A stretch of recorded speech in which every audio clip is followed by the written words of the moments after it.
कर्नाटका के जंगलों में बसा एक आदिवासी गांव जिसका नाम है कांतारा। कांतारा में रहने वाले आदिवासी प्रकृति को अपनी देवी समझकर पूजते थे। इस गांव की एक स्थानीय परंपरा है जिसमें ये साल में एक बार भूताकोला का आयोजन करके पुरांजलि देव को प्रसन्न करते हैं। गांव के लोगों का मानना है कि जब भी गांव पर कोई संकट आता है तो पुरांजलि देव उन्हें चेतावनी देकर उनकी रक्षा करते हैं। 12 साल का वीर कांतारा के जंगलों से वापस अपने गांव लौट रहा था कि एक सुनहरा सियार झाड़ियों के पीछे से हवा की रफ्तार में उसके सामने से निकल जाता है।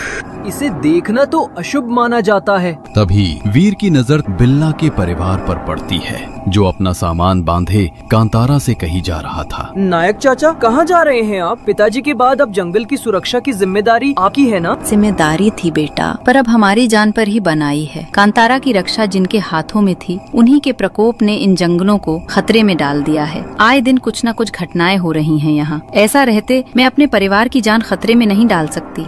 तुम्हें भी कांतारा को छोड़कर चले जाना चाहिए वीर। तुम्हारे पिता तो मुखिया थे ना, जब वो ही नहीं बचे तो बाकी लोगों का क्या होगा? वीर अपने आसपास गांव को खाली होता देख रहा था। 1 महीने पहले गुजरे अपने पिता की मौत का रहस्य फिर उसके दिमाग में कौंधने लगा। वीर अपने घर पर पहुंचते ही, माँ, तुमने तो कहा था कि पिताजी की मौत सर पर लकड़ी का गट्ठर गिरने से हुई थी। पुरंजलि देव को प्रसन्न करने के लिए पूरा गांव तैयारियां कर रहा था, लेकिन उत्सव से 2 दिन पहले अचानक गांव में एक अनहोनी हुई। गांव के बाहर जंगल में कुछ लोगों ने तंत्र मंत्र का सामान और एक नरमुंड पड़ा हुआ देखा। मुखिया जी, कल रात जंगल में किसी ने तंत्र मंत्र करके नर बलि दी है। मैं पता लगाने की कोशिश करता हूँ कि ये हरकत किसने की है। 2 दिन बाद पूरा गांव भूताकोला के लिए मचान पर जमा हुआ था और गांव के ही 2 नृतक झूमकर नृत्य कर रहे थे। एक नृतक चिमटे को आग में गर्म कर अपनी जीभ पर सटा रहा था तो दूसरा लोहे की कील को अपनी आंख की पलकों के आर पार किए बैठा था। तभी अचानक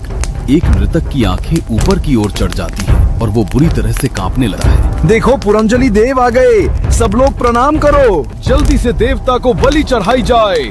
3 मुर्गे लेकर आओ। देवता नाराज हैं, जल्दी करो वरना अनर्थ हो जाएगा। हमारी भूमि खतरे में है देव, रक्षा कीजिए। रक्षा? इस भूमि को अब खून से सींचा जाएगा, रक्तपात होगा, तबाही होगी।